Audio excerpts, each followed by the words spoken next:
Shalom, selamat pagi saudara-saudara yang dikasihi Tuhan Yesus. Kita masuk di dalam awal bulan November ini. Mari kita dengan penuh semangat, dengan penuh sukacita, kita beribadah kepada Tuhan, karena Tuhan terlebih dahulu telah memberkati kita semua. Mari bersama-sama kita membaca Mazmur 105 ayat 2 dan 3. Bernyanyilah baginya, bermazmurlah baginya, percakapkanlah segala perbuatannya yang ajaib. Bermegahlah di dalam namanya yang kudus, biarlah bersuka hati orang-orang yang mencari Tuhan. Mari kita berdoa. Tuhan Yesus Kristus, pada pagi hari ini kami mengucapkan syukur dan berterima kasih ya Tuhan, atas semua kebaikan dan penyertaan Tuhan dalam kehidupan kami. Tuhan, kami juga memohon ampun atas dosa dan pelanggaran kami Tuhan, yang baik kami sengaja ataupun tidak kami sengaja. Kami mohon belas kasihan-Mu Tuhan, kuduskan dan sucikan kami agar kami layak untuk berdoa, bernyanyi, dan beribadah kepada Engkau ya Bapa. Karena Engkau adalah Allah kami yang kudus. Kami berdoa kiranya Tuhan memimpin kami semua di tempat ini dan kami didapati sungguh-sungguh beribadah kepada Tuhan. Tuhan, Engkau juga memberkati hamba-Mu yang akan menyampaikan firman, Pak Pendeta El Sentan. Tuhan berkati beliau dengan kesehatan yang baik, panjang umur, dan juga Tuhan memberkati setiap ucapan yang akan disampaikan agar kami semua dapat mengerti firman-Mu dan kami juga menjadi pelaku firman yang baik dan benar sesuai dengan kehendak-Mu. Kami juga berdoa ya Tuhan untuk semua yang ambil bagian dalam pelayanan ini, WL Singer pemain musik, Tuhan pakai mereka, berkati pita-pita suara mereka, berkati kalian-kalian mereka, agar apapun yang akan dinaikkan puji-pujian semua dapat menyenangkan hati-Mu ya Tuhan. Kami berdoa dan kami beribadah hanya di dalam satu nama Tuhan kami, Yesus Kristus. Kami mengucapkan syukur. Amin. Semua pribadi yang pernah menyatakan dirinya mulia, saat ini atau pada saatnya akan menjadi segenggam debu yang tak berarti. Tetapi Yesus, Ia telah memperbaharui kita. Ia menjadikan kita berarti. Debu yang tak berarti itu bukanlah akhir hidup kita. Tak ada yang pantas dimuliakan selain Yesus. Muliakan Dia. Kemuliaannya bagi Tuhan kita Yesus Kristus.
saudara-saudari yang dikasihi Tuhan, kita tundukkan kepala kita berdoa. Bapa kami yang di sorga, Bapa kami yang di sorga, dikuduskanlah namamu, datanglah kerajaanmu, jadilah kehendakmu di bumi seperti di sorga.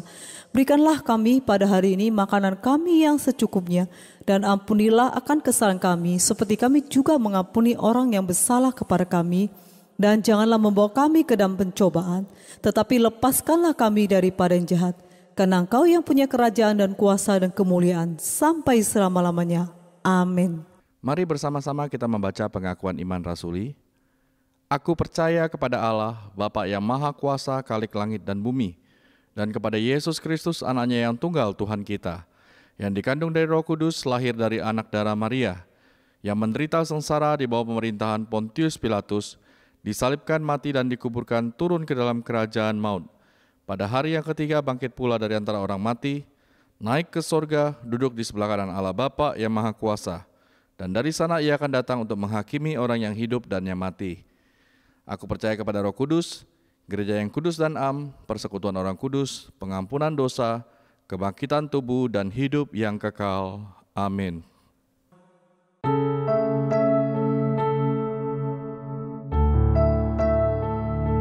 Salam, selamat pagi saudara-saudara kasih Tuhan. Pagi ini kita akan mendengar pesan-pesan Tuhan melalui firman Tuhan. Marilah kita berdoa. Bapa kami yang di sorga, terima kasih Tuhan atas kasih sayang-Mu dan penyertai-Mu kepada kami. Dan Bapa, pagi ini kami mau beribadah untuk mendengar semua sabda firman-Mu. Roh Kudus pimpin kami, membuka hati kami, supaya kami dapat mengerti setiap pesan-pesan melalui firman Tuhan yang akan disampaikan oleh hamba-Mu. Urapin hamba-Mu, diberi kuasa, bibir hamba-Mu Tuhan pakai untuk menyampaikan setiap kebenaran-Mu sesuai dengan kehendak-Mu. Berfirmanlah kepada kami siap untuk mendengar, kami berdoa di dalam nama Tuhan Yesus Kristus. Amin. Saudara-saudara kasih Tuhan, pada minggu ini, tema kita mujizat di tengah resesi. Saudara kasih Tuhan, sebelum kita mendengar kebenaran firman Tuhan, kita akan membaca firman Tuhan di dalam kitab Perjanjian Lama, yaitu 2 Raja-Raja 4 ayat 1-7. Mari kita baca bersama-sama. Ayat pertama, salah seorang dari istri-istri para nabi mengadukan halnya kepada Elisa sambil berseru, "Hamba-Mu, suamiku sudah mati, dan engkau ini tahu bahwa hamba-Mu itu takut akan Tuhan. Tetapi sekarang penagih utang sudah datang untuk mengambil kedua orang anakku menjadi budaknya." Ayat kedua, jawab Elisa kepadanya, "Apakah yang dapat kuperbuat bagimu? Beritahukanlah kepadaku apa-apa yang kau punya di rumah." Berkatalah perempuan itu, "Hamba-Mu ini tidak punya sesuatu apapun di rumah, kecuali sebuah buli-buli berisi minyak." Ayat ketiga, lalu berkatalah Elisa, "Pergilah, mintalah bencana-bencana dari luar, daripada segala tetanggamu. Bencana-bencana kosong, tetapi jangan terlalu sedikit." Ayat keempat, kemudian masuklah, tutuplah pintu sesudah engkau dan anak-anakmu masuk. Lalu tuanglah minyak itu ke dalam segala bejana. Mana yang penuh, angkatlah. Ayat kelima, pergilah perempuan itu daripadanya. Ditutupnyalah pintu sesudah ia dan anak-anaknya masuk, dan anak-anaknya mendekatkan bejana-bejana kepadanya. Sedang ia terus menuang. Ayat keenam, ketika bejana-bejana itu sudah penuh, berkatalah perempuan itu kepada anaknya, "Dekatkanlah kepadaku sebuah bejana lagi." Tetapi jawabnya kepada ibunya, "Tidak ada lagi bejana." Lalu berhentilah minyak itu mengalir. Ayat ketujuh, kemudian pergilah perempuan itu memberitahukannya kepada abdi Allah. Dan orang ini berkata, "Pergilah, juarlah minyak itu, bayarlah utangmu, dan hiduplah dari lebihnya, engkau serta anak-anakmu." Saudara-saudara kasih Tuhan, inilah firman Tuhan yang Tuhan ingin pesan kepada kita. Ada mujizat di tengah resesi. Janda ini dalam keadaan yang sangat resesi. Dia mengenai utang, dan penagih utang sudah datang di depannya. Nah saudara kasih Tuhan, janda ini mendapat pemulihan. mendapat berkat kelimpahan, mendapat peterobosan. Ada banyak hal yang dapat kita kupas dari ayat ke ayat yang baru kita baca bersama-sama ini. Tetapi ada 3 hal yang penting yang mau saya bagikan kepada saudara-saudari. Mengenai bagaimana janda ini mengalami terobosan yang begitu dahsyat di saat-saat resesi yang dia alami. Saudara kasih Tuhan, apa yang dilakukan janda ini? Suatu hari janda dengan 2 anak ini datang kepada Nabi Elisa. Elisa adalah gambaran Tuhan. Janda ini berkata bahwa di dalam kondisi yang sangat menyeramkan, karena kedua anaknya mau disita oleh penagih utang. Zaman itu, anak laki-laki begitu berharga. Dianggap melebihi anak-anak perempuan. Sehingga janda itu sangat takut kehilangan anak-anak laki-lakinya. Saudara kasih Tuhan, sebelum saya teruskan apa yang dialami janda ini mengalami terobosan yang luar biasa, mari kita lihat lebih dahulu apa yang dimasukkan dengan janda di dalam Alkitab. Dalam surat 1 Timotius pasal 5 ayat 5. Ayat 5. Sedangkan seorang janda yang benar-benar janda, yang ditinggalkan seorang diri, menaruh harapannya kepada Allah dan bertekun dalam pemohonan dan doa siang malam. Nah, saudara dikasih Tuhan, inilah yang dimaksud Alkitab dengan janda yang benar adalah mereka yang selalu hidup tekun dalam doa dan pemohonan mereka kepada Allah dengan siang dan malam. Saudara kasih Tuhan, mari kita kembali dalam kisah janda ini. Kisah ini juga menggambarkan keadaan banyak orang Kristen di saat-saat kondisi ini mengalami kondisi yang sangat tertekan karena dalam resesi. Saudara kasih Tuhan, ada 3 hal yang penting mengenai bagaimana janda ini mengalami terobosan yang dahsyat. Saudara kasih Tuhan, yang pertama, janda ini tidak putus asa. Janda ini adalah gambaran dari umat Tuhan. Janda dalam kisah tersebut tidak putus asa. Artinya umat Tuhan dalam kondisi resesi ini tidak boleh putus asa. Kita harus belajar daripada janda ini. Meskipun dalam keadaan situasi yang sangat sulit dan tertekan yang sangat berat, janda ini datang kepada tujuan yang tepat. Janda tahu kemana dia harus berharap. Janda berharap kepada Tuhan. Saudara-saudara kasih Tuhan, hari ini jangan ada yang putus asa.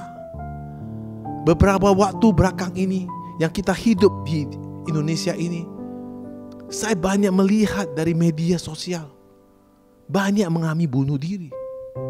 Dulu orang bunuh diri adalah orang yang mumet, bunuh diri secara diam-diam di kamar.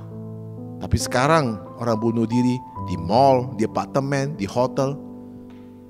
Setelah kejadian mereka masuk berita sehingga kita bisa melihat kondisi apa yang terjadi pada akhir sekarang ini. Sangat-sangat sayang. Nah, saudara-saudara Yesus dikasih Tuhan, dengan kondisi resesi ini, saudara-saudara dikasih Tuhan, jangan putus asa kalau saudara hidup di dalam Yesus Kristus. Karena di dalam Tuhan ada pertolongan. Di dalam Tuhan Yesus ada pengharapan. Di dalam Tuhan Yesus ada jalan keluar. Di dalam Tuhan Yesus ada mujizat. Di dalam Tuhan Yesus ada kemenangan. Jangan pernah putus asa. Tuhan pasti akan memberikan kita jalan keluar, saudara-saudari kasih Tuhan. Bagaimana janda itu mengambil terobosan lagi? Yang kedua, dia merespon dengan benar. Elisa bertanya pada janda itu, apa yang Anda punya? Janda itu berkata, hambamu tidak mempunyai sesuatu apapun di rumah, kecuali sebuah buli-buli berisi minyak. Lalu berkatalah Elisa, pergilah, mintalah bejana-bejana dari luar, daripada segera tetanggamu, bejana-bejana kosong, tetapi jangan terlalu sedikit. Kemudian masuklah, tutuplah pintu, sesudah engkau dan anak-anakmu masuk. Lalu tuanglah minyak itu ke dalam segala bejana. Mana yang penuh, angkatlah. Nah saudara, janda ini benar-benar merespon apa yang dikatakan Tuhan melalui Nabi Elisa. Bagaimana dengan saudara pada hari ini? Maukah saudara sungguh-sungguh percaya apa yang dikeluarkan oleh firman Tuhan melalui seorang hamba? Ini tergantung saudara. Janda ini benar-benar merespon dengan baik, merespon dengan sepenuh hati apa yang dikatakan oleh Nabi Elisa. Tuhan pakai Nabi Elisa berfirman kepada janda itu. Janda itu tidak tanya, kenapa harus meminjam bejana? Enggak tanya seperti itu. Kenapa ia harus menutup pintu? Janda tidak ada komentar apapun. Dia tidak berakumentasi. Ini juga yang harus dilakukan oleh umat Tuhan di saat-saat kondisi dalam resesi ini. Taatilah apa yang dikatakan Tuhan. Lakukanlah apa yang dikatakan firman Tuhan. Tidak usah pusing. Sayang sekali cara Tuhan menolong kita kadang-kadang tidak masuk logika. Cara Tuhan menolong kita dengan sangat sederhana. Justru kita suka merekayasa begitu begini. Tapi cara Tuhan menolong kita sangat-sangat sederhana. Itulah yang namanya mujizat di tengah resesi. Saudara kasih Tuhan. Bagaimana dengan saudara? Masih mau berargumentasi dengan Tuhan? Masih mau bertanya kenapa, mengapa? Firman Tuhan ajarkan kita pada hari ini. Taat, lakukan aja. Yang ketiga, janda itu memiliki iman percaya yang kuat. Bicara mengenai mujizat. Waktu bejana habis, mujizat itu pun selesai dan tidak terjadi lagi. Kita harus buka hidup kita mulai sekarang, memiliki hati dan haus dan lapar akan firman Tuhan. Terus memiliki haus dan lapar. Kalau kita tetap haus dan lapar, maka mujizat yang akan terjadi dalam hidup kita di tengah resesi ini dan berkat Tuhan yang akan mengalir kepada kita tak henti-henti mengalir. Saudara kasih Tuhan, maka untuk itulah kita sebagai umat Tuhan harus belajar dari janda ini yang mengambil terobosan di tengah resesi. Saudara kasih Tuhan, saya akan mengingatkan kepada saudara-saudara kasih Tuhan. Ada 3 hal yang tidak boleh dilakukan di tengah-tengah resesi. Yang pertama, jangan lupakan bukti pertolongan Tuhan di masa lalu. Saudara ingat, begitu banyak masalah yang saudara lewati, itu semua atas pertolongan Tuhan. Ingat bahwa dulu saudara pun tidak punya apa-apa. Semua yang ada pun titipan. Jika Tuhan sudah membuktikan menolong saudara dari gak punya apa-apa sampai punya apa-apa. Dulu gak punya motor, sekarang sudah motor. Dulu gak punya mobil, sekarang punya mobil. Dulu gak punya rumah, sekarang sudah punya rumah. Itu Tuhan sudah buktikan. Jangan lupa pertolongan Tuhan. Ingat selalu itu saudara.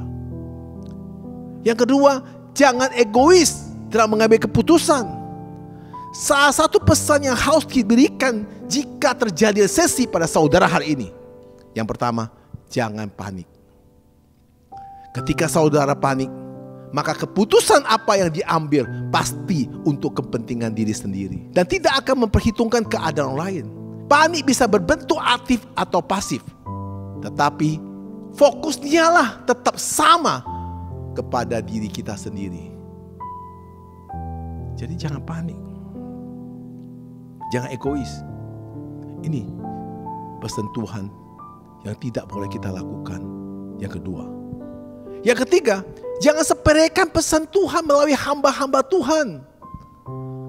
Para nabi sebenarnya sudah berkali-kali menyerukan pertobatan kepada bangsa Israel, tetapi sedikit yang mau mendengar.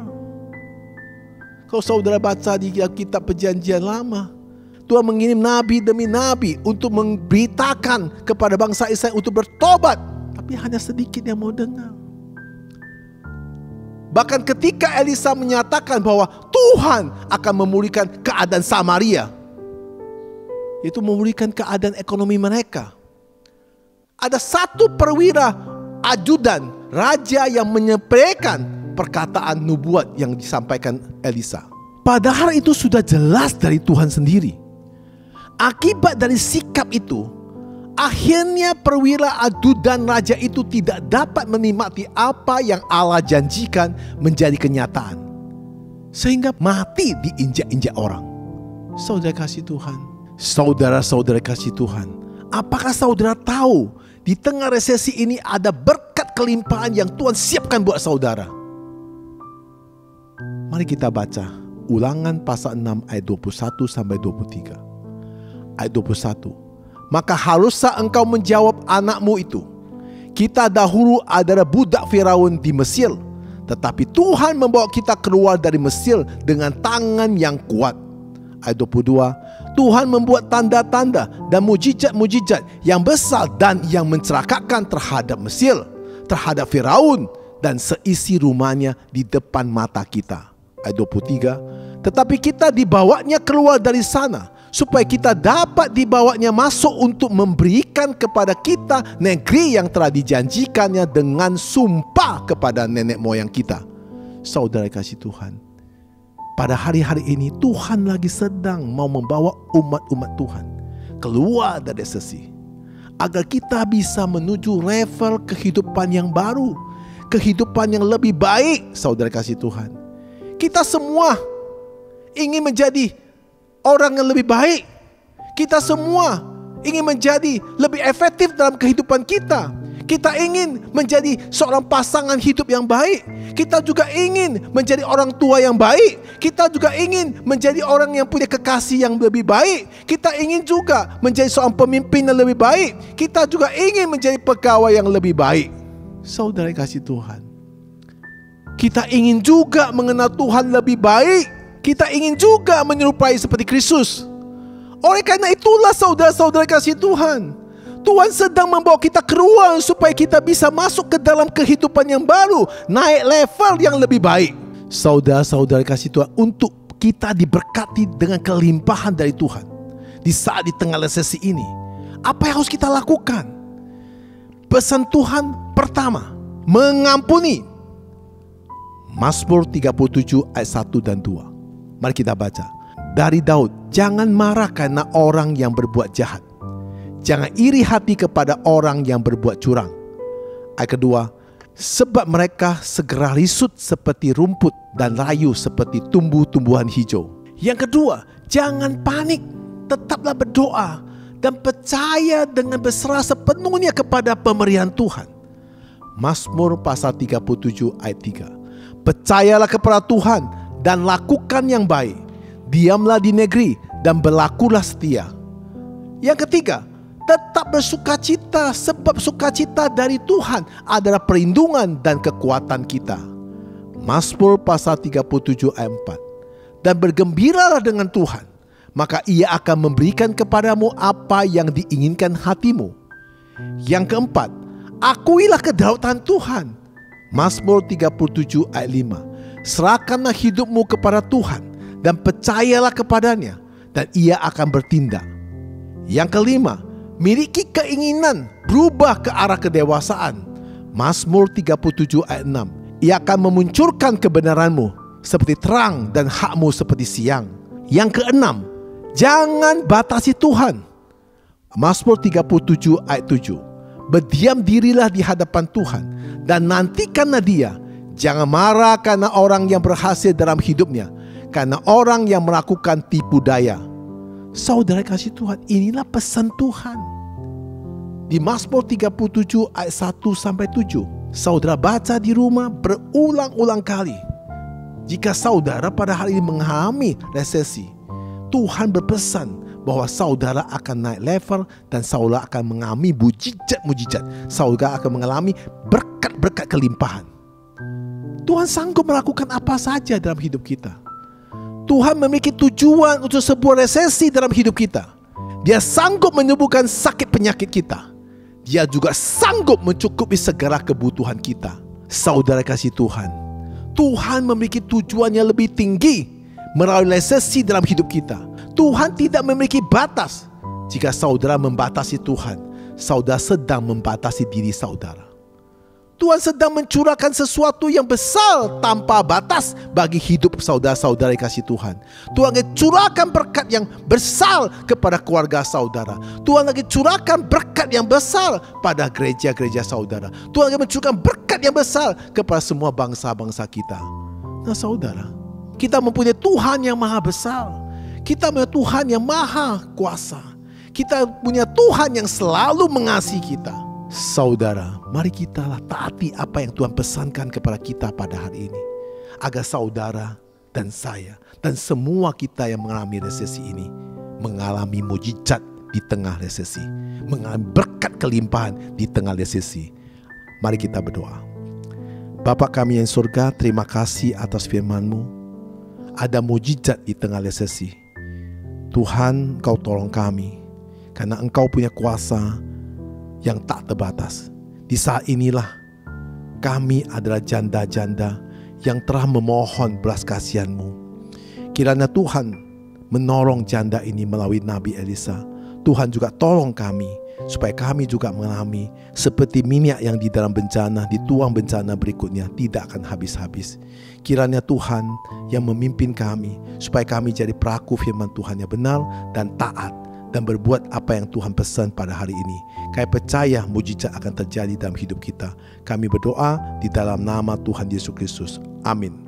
Saudara-saudara kasih Tuhan, pada awal minggu pertama, marilah kita akan menerima sakramen perjamuan kudus. Sebelum kita menerima sakramen perjamuan kudus, mari kita minta pengampunan dosa. Bapa kami surga, ampunilah semua kesalahan kami dan perbuatan kami, pikiran kami, dan hati yang tidak benar. Dan semua Tuhan ampuni kami.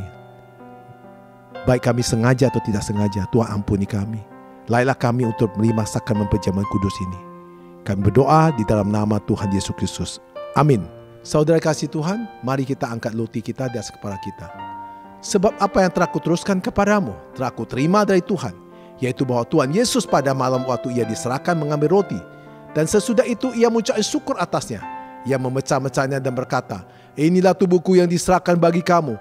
Perbuatlah ini menjadi peringatan akan aku. Bukan roti yang kita pegang ada simbol dari tubuh Kristus. Mari kita makan dengan iman kita katakan di dalam nama Tuhan Yesus Kristus. Mari kita angkat cawan di atas kepala kita. Demikian juga ia memecah cawan sesudah makan lalu berkata, cawan ini adalah perjanjian baru yang dimateraikan oleh darahku. Perbuatlah ini setiap kali kamu meminumnya menjadi peringatan akan aku. Bukankah cawan kita pegang ada simbol dari darah Kristus? Mari kita minum dengan iman kita katakan di dalam nama Tuhan Yesus Kristus.